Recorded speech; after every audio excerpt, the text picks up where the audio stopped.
ආයුබෝවන්. අදත් අපි හොඳ සාකච්ඡාවකට ලෑස්ති වෙන්නයි යන්නේ. මේකයි කාරණේ. විවාහය සහ රාගාදරය තමයි අද අපේ මූලික තේමාව. රාගාදරය කියන එක ඒ වචනේ ටිකක් හුරු නැති වෙන්න පුළුවන්. ඕකට නිකන් ෆික්ස් තියෙන වචනේ තමයි ලිංගික ක්‍රියාකාරකම් වගේ තියෙන ලොකු වචනයක්. මම ඒකට කියන්නේ රාගාදරය කියලා. ආදරය සුන්දරව කරන වැඩක් විවාහය තුල. මම කියන්නේ අද මාතෘකාව ලිමිටඩ් කරලා තියෙනවා විවාහය තුල. එතකොට ඇත්තටම විවාහය නිසා පවුල ඇති වෙනවා. පවුල නිසා සියල්ල ලැබෙනවා කියන අදහසේ මම ඉන්නවා. මේ తాවකාලිකව සංකල්පයක්. එතකොට විවාහය තුලදී ලිංගිකත්වය නැත්නම් ලිංගික ක්‍රියාකාරකම් හෝ රාගාදරයේ යෙදීම කියන්නේ කාලයත් එක්ක සලකලා බැලුවොත් ඉතා සුළු කාලයක් තමයි ওই වැඩේට සෙට් වෙන්නේ. අපි කියමු දවසේ පැය 24ක් තියෙනවා නම් විනාඩි අපි කියමුකෝ රාගාදරය ආටෝප හුරතල් කිරීම ඔක්කොමත් එක්ක අපි පැයක් තිබ්බොත් පැය 23ම වෙන වැඩනේ කරන්නේ. නමුත් මේ පැය ඉතා වටිනවා විවාහය තුල රඳා පවතින දියුණු වෙන්න සහ ඒ දෙන්නත් තුලින් ඇති වෙන පවුල ඉතාම සශ්‍රික කරන්න. එතකොට මේ ගැන මම කතා කරන්නේ ආවට ගියාවට නෙවෙයි සෙක්සෝලොජි කියන විෂයක් තියෙනවා. ඉතාම බරපතල අවුරුදු 900ක් විතර පරණ සෙක්සෝලොජි.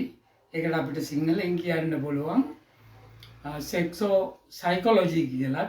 ඒ නිසා සිංහලෙන් අපි කියනවා මේක ලිංගික මනෝවිද්‍යාව කියලා අපිට සාමාන්‍ය සිංහලෙන් ගන්න පුළුවන්. ඒකට මේක පවුල තුල සාර්ථකව සුන්දරව සහ දියුණුව සහ උපරිම තෘප්තිය. දැන් අපි අහලා තියෙනවනේ කාමේ සුමිච්ඡාචාරා කියලා එහෙම එකක් තියෙනවනේ. වැරදියට කරන්න එපා, මේක හරියට කරන්න එපා කියලා නෙවෙයි කියන්නේ. මේක හරියට කරන්න, වැරදි විදියට කරන්න එපා. එල්ලට කරන්න කියලායි තියෙන්නේ. එතකොට මේක බිඳ වැටීමෙන් පවුලක් තුල සැමියාගෙන් අතින් හෝ බිරිඳගේ අතින් කඩා වැටීමෙන් නැත්නම් දෙන්නගේ අතින්ම අඩුපාඩු පෙන්නලා කම්මැලි කරලා ඇලිමැලි කරලා මොනවා හරි කඩා වැටුනොත් ඇත්තටම පවුල විසිරෙනම විශාල ඛේදවාචකයකට යනවා. රයිට්. මම මේකට ලස්සන කතාවක් එක්ක කියන්නම්. එතකොට තියරි ලොකු මොනවාද සිද්ධාන්ත නැති වුණාට මේ කතාවෙන් වලට හොඳටම මේකේ තියෙන වටිනාකම සහ ක්‍රියාකාරකම් තේරෙයි. ඊට කලින් පොඩි මේක. මගේ වීඩියෝ සයිකි සමුනි වීඩියෝ දාපු හැටිම ඔයාලට ඉන්න නම් එවෙලෙම බලන්න නම් කරන්න තියෙන හොඳම වැඩේ සබ්ස්ක්‍රයිබ් කරන්න. අපි අප්ලෝඩ් කරපු හැටිම ඔයාලා ළඟට අවිල්ලා ඉවරයි ඒක. අනිත් එක මේක පවුල කියන එක පවුල් වෙන්න ඉන්න අය, පවුල් වෙලා ඉන්න එක, පවුල් වෙලා කැඩිලා බිඳිලා විසිරුණ අය, දෙවෙනි තුන්වෙනි වාරයට පවුල් වල සැමටම ඉතාම පොදුයි. රයිට්. එතකොට මෙන්න මෙහෙමයි. මට මේකට ලෑස්ති වෙනකොටම එකක් මතක් වුණා පත්තරයක ගිය හෙඩ්ලයින් එකක්, හෙඩිමක්, ශීර්ෂ පාඨයක්. සුදු ඇඳුමෙන් රූම් ඇවිත් ජෝඩුව පොලිසියට මාට්ටු. අන්න සුදු ඇඳුමින් රූම් යනවා කියලා අපි දන්නවනේ. කපල්ස් වලට ගිහිල්ලා සෙක්ස් කරන්න, ලව් කරන්න, මොක් කරගන්න තානක් බඳලා රූම් වලට තියෙනවා. දැන් වෙරළබඩ තීරේ මෝදු වඩ ලස්සන පැති වල තියෙනවා. දැන් අපි නම් ගත්තොත් කොල්ලු පිටියේ ඉඳලා දිගටම වැල්ලවත්ත ගල්කිස්ස මොරටුව පානතුරු යනකොට තියෙන ඉතින් කපල්ස් ගිහිල්ලා මේ එනවා. නමුත් මෙතලා තියෙන සුදු ඇඳගෙන ගිය කපල් එකත් පොලිසියෙන් අල්ලගෙන ගිහිල්ලා තියෙනවා. සුදු ඇඳලා කියන්නේ මෙයාලා ඇරෙස්ට් කරලා තියෙන්නේ උදේ 10ට විතර මේ ඉස්කෝලේ යන ජෝඩුව. මම ඔය කියපු නගර වලින් එකක බාලිකා විද්‍යාලයක අවුරුදු 16ක ගෑනු ළමයෙකුයි අවුරුදු 17 ඉවරලා 18ට ඔන්න මෙන්න කියපු පිරිමි විද්‍යාලයක ළමයෙකුයි යුනිෆෝම් පිටින් ඒකකට ගිහිල්ලා ඉඳලා අල්ලගෙන ගියා කියලා පත්තරේ තිබුණා. ඒතකොට මේ කාලේ මම කැම්පස් එකේ ඉන්න ගමන්ම පත්තර කන්තරුවෙත් වැඩ කරන ගානක් හොයාගන්නයි ආසාවටයි. එතකොට මේ දිනපතා අපේම පත්තරයක ශ්‍රී ලංකා දීප කියන පත්තරේ දිනපතා පත්තරයකට ගියා. මං කියනවා මගේ ජොබ් එක තමයි ඉරිදා පත්තරේට මනෝ සමාජීය විවරණයක් එක්ක මේ වගේ ටක් ගාලා මිනිස්සුන්ට වදින විදිහ ආටිකල් එකක් හදනවා. මම ඉතින් ටච් එකේ ඉන්නේ මොනවද වෙන්නේ කියලා මම දැක්ක මේක හෙඩිම දැක්කා විතරයි. බැලුවම අපි දන්න ප්‍රාදේශීය වාර්තාකරුවෙක් කියලා තියෙනවා. එයාට කෝල් කරලා කිව්වා මට මෙයාලා ගැන මේ විස්තර ගැන දැනගන්න පුළුවන්. අයියා මට උදව් කරන්න කියලා ටක් ගාලා කෝච්චියේ ඉන්න කියලා බැලේ ස්ටේෂන් එකේ හිටියා. ළඟ පාතම එයා ගමේ එක්කනේ. ඊළඟ මම ඒ හෝටලෙට එක්ක කරන් ගිහලා කතා කරා. ඇත්තටම වෙලා තියෙන්නේ ඒ පොලිසියෙන් අල්ලගෙන යනකොට ඒක මැනේජරුත් අල්ලගෙන ගිහින් තිබුණා. වෙලා තියෙන්නේ මොකද්ද මේ දැන් අපි තියෙන කබාන කියලා තියෙන හොටෙල් එකේ රූම් දෙක කෑලි පිටිපස්සේ තියෙන බිල්ඩින් එක ඉස්සරහේ තියෙන නිකන් ඉඳගෙන කපල්ස් වලට කේක් කෑල්ලක් කාලා සොෆ්ට් ඩ්‍රින්ක් එකක් ගාලා ලව් කර කර තුන වෙලාව ඕන තරම් ඉන්න පුළුවන්. මුහුදයිනේ ඉන්න. එතකොට මේ ළමයි දෙන්න එහෙමයි ඉන්න වෙලත් නැහැ කෝක් එක අරන් කැඩුවා විතරයි පොලිසියෙන් ඇවිල්ලා අල්ලගෙන තියෙන්නේ. එතකොට මෙහෙම මොකද ඒ ළඟපාත ගෙදරක් තියෙන උඩතඩුව කැන්ටි කෙනෙක් නිකම් ඉන්නවා. එයා නිකම් ඔය වගේ වැඩ කරනවලු. යුනිෆෝම් පටින් ඇතුල් වුණ දුන්නේ ආ කෝල් කරා ඇවිල්ලා අල්ලගෙන ගියා.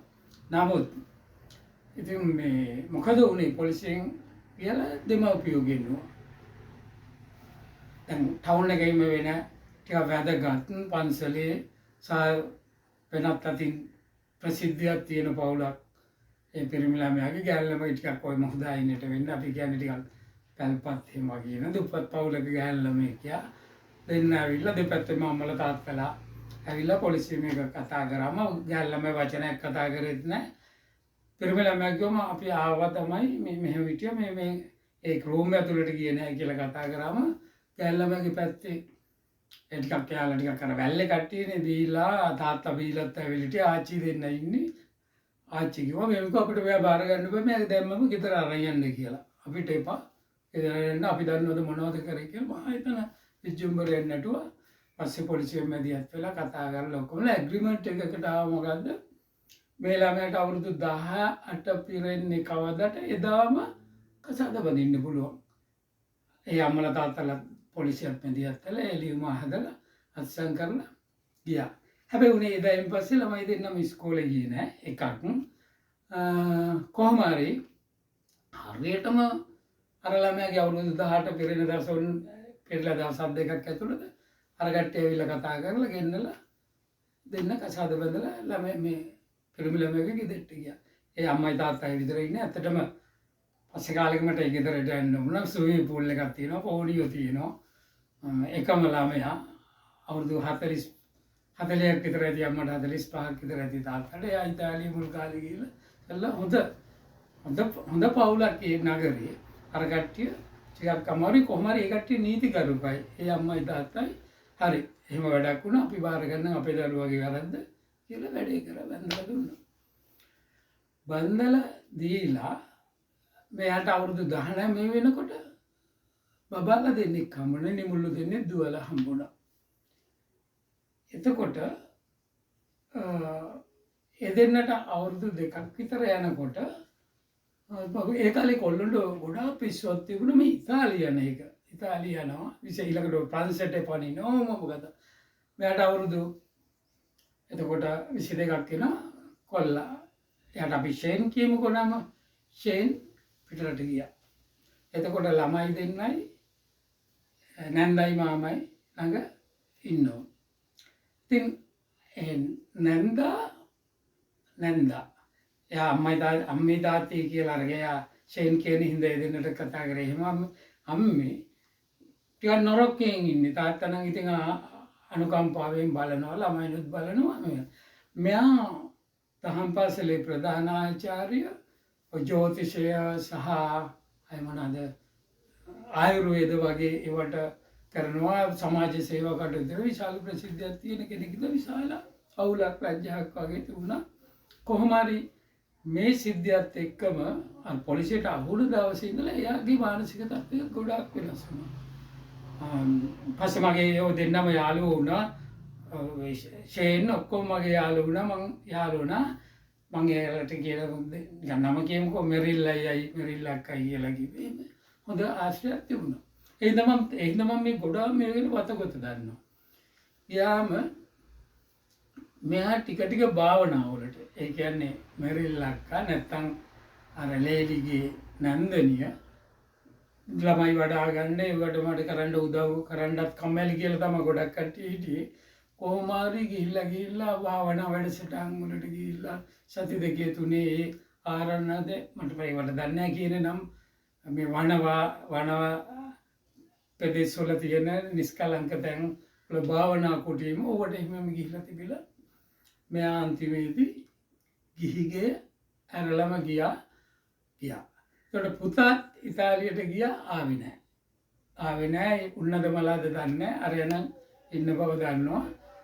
මේ ළමයි දෙන්නෙක් හදාගෙන ලේසිද මෙහෙම හදාගෙන හොයාගෙන ගියාගෙන ගෙදර වැඩ කරගෙන ඉන්න මේ ඔක්කොටම අපි කියමු මෙරිල් අයියා ඒ කියන්නේ මේ මාමණ්ඩිය මේ සියල්ලම වැඩ කරනවා. කෑම බිම ගෙනත් දෙනවද ගෙදර රස කරනවද ළමයි දෙන්න අද්දකේ තියාගෙන අඬනවද වඩාගෙන ඔක්කොම මෙයාගේ වගකීමක් විදියට යුතුයකමක් විදියට අනිත් එක එයා දරුවන්ට ආසයි හරිම මේ කියන්නේ හොඳ සංගීතයගේ එරා මේ බිස්නස් එක තිබුණේ කැසට් ඉස්සර කැසට් සින්දු ගහලා විකුණන එහෙම බිස්නස් එකක් තිබුණේ. ඉතින් සහෘදයෙක් හොඳ සංගීතයට ඇති කෙනෙක් මේ ඉන්න අතරේ අපේ අයට කියන්නේ සතිය කියලා කියමුකෝ අපි මේ ලේලිට ළමයින්ගේ අම්මට එයාට ස්ට්‍රෙස් එක වැඩි වුණා. මොකද එයා මොකුත්ම දන්නේ නැතුව ඇත්තම නිකන් කෙල්ල කොල්ල ඒ කාලේට ඔය යනවා රෝම් යනවද කබාන යනවද එහෙම තේරුම් වෙන්නේ අර ගෙදර තියෙන ආච්චි අම්මයි ආච්චි තාත්තා විතර ඉන්නේ තාත්තා බීලා ආච්චි රණ්ඩු ඉන්නේ. එයාට මේ වෙනසකට මොකක් හරි ඒ කාලේට තියෙනවනේ තරුණ කෙනෙක්ට කොල්ලෙක් යාළුනේ අරෙන්න මේ සෙක්ස්ද මැරේජ්ද චයිල්ඩ් බර්ත් ඒ වගේ කිසිම දෙයක් දන්නේ නැහැ. එයාට වැඩකුත් නැහැ. එහෙම වෙලාව විතරයි ඔන්න දැම්මා විජුම්බරයක් නටලා කසාද බැන්ද එහෙම වුණා විතරයි දරුවෝ දෙන්නෙක් ආව. අය අවුරුද්දක් යනකොට දරුවෝ දෙන්න ඉපදිලා සැමියා ගියතක් නැහැ. එතකොට උදව්වට හිටපු නැන්දම්මත් නැහැ. දැන් මේ විදිහට මෙයා ස්ට්‍රෙස් එක හොඳටම ඊට පස්සේ ඇන්සයිටි ડિප්‍රෙෂන් නොයි කියන පිළිවෙලට උම ඇවිල්ලා මේ විදිහට අඬනවා දොඩනවා කෑ ගහනවා බෙහෙත් තරම් දෙනවා ඔක්කොම මේ මාම ඔක්කොම කරගෙන යාන්තමට මැනේජ් කරගෙන හිටියා. අහලට පහලට තේරෙන්නේ නැතුව ඉන්න දරුවන්ට අඩුපාඩුවකුත් නැතුව. මොකද එයාට ඕන තරම් සල්ලි තියෙනවා. එයා ඉන්වෙස්ට් කරලා තියෙන එයාට සල්ලි ගලාගෙන එනවා වාසිය වුණ. ගෙදර හිටියත් එයාට සල්ලි ඉන්න ක්‍රම තිබ්බා. එතකොට මේ තත්ත්වයට එක්ක මේ මාමා කල්පනා කරා මේ ළමයට කියලා අනාගතයක් තියෙනවා. ඒ හින්දා දැන් පුතා නෑ පුතා ආගියතක් නෑ ඒ අම්මයි තාත්තයි දන්නවා පුතා එන්නේ නැහැ කියලා.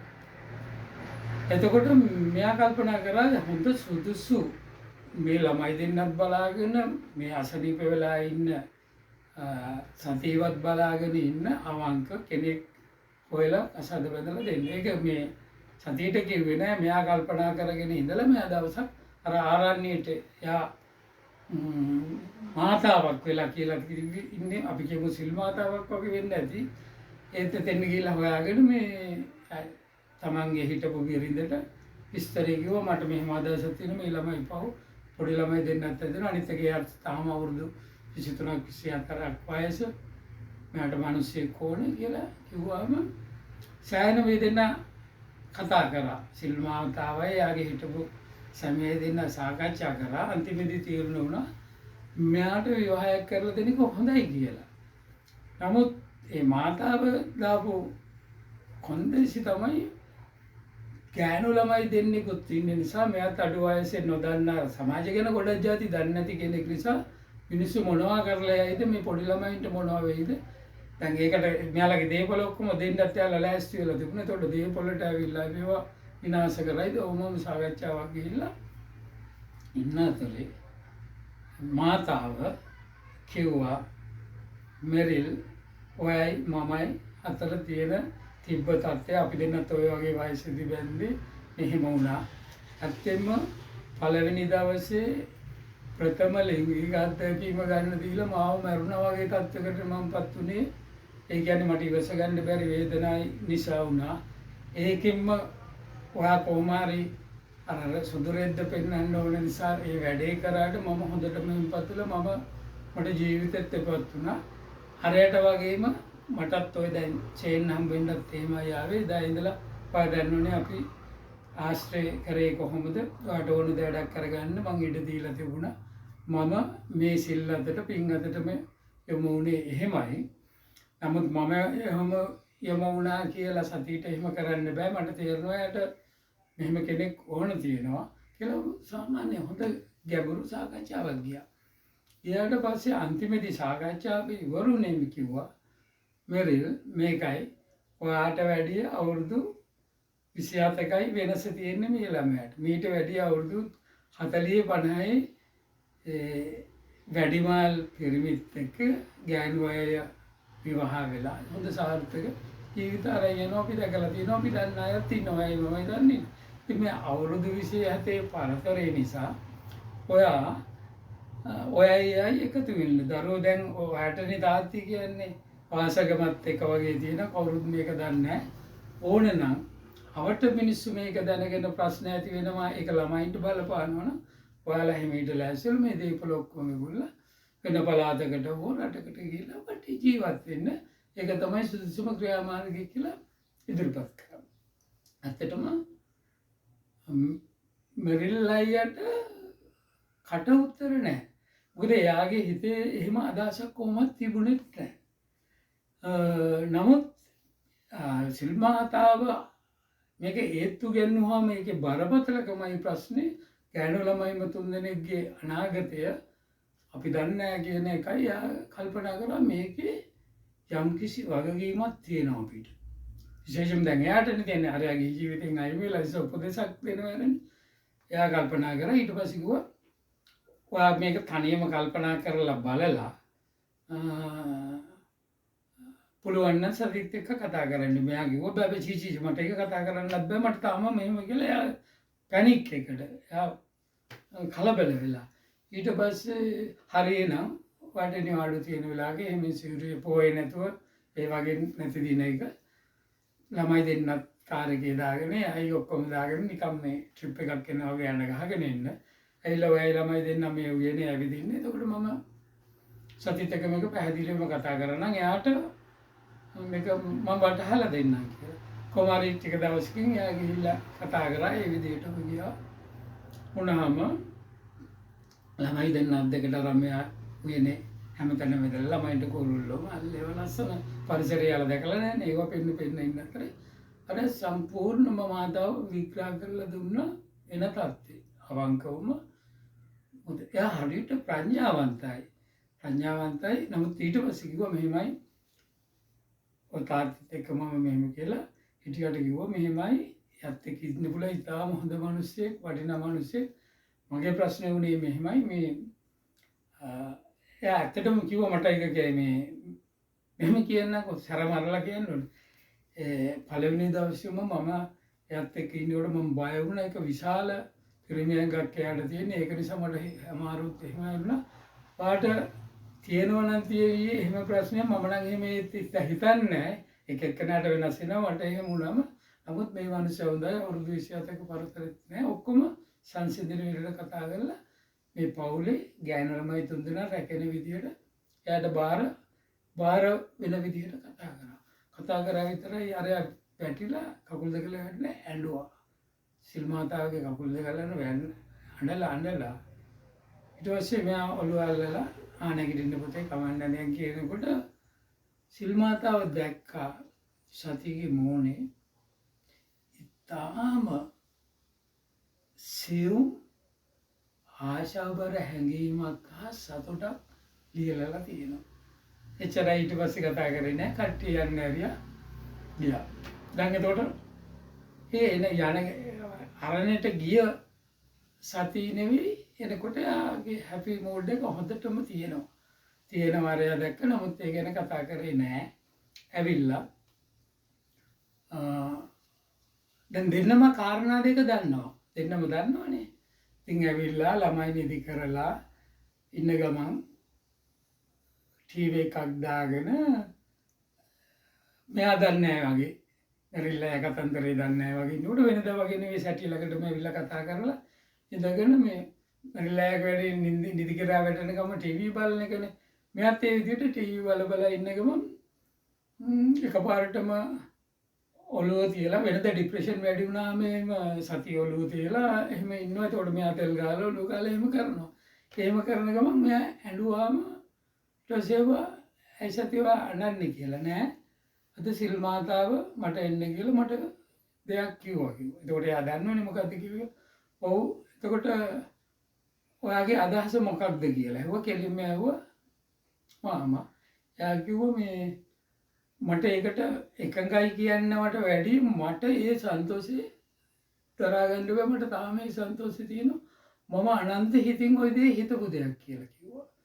ඊට පස්සේ මාමා නැත්තම් මෙරිල් මං කියන විදිහට නම් මෙරිල් අය එයා කිව්වා මෙන්න මෙහෙම ඒකද එයාගේ වයිෆ් එක්ක බිඳුනත් අර ලිංගික ප්‍රශ්නයක් එයාට දරා ගන්න බැරි එකක් තියෙනවා මට එහෙම එකක් තේරිලා තියෙනවා එහෙම ප්‍රශ්නිකුත් තියෙනවා ඒ වුණාට මෙතන මේ ලිංගික කටයුත්තටම නුනත් මේ දරුවෝ දෙන්නට තාත්තා වුණා වාට සමීක් වුණා බලා ගන්න ඕන ඒකත් එක්ක මූලික කරගෙන මම සිල්මාවතාවට එකඟ වුණා.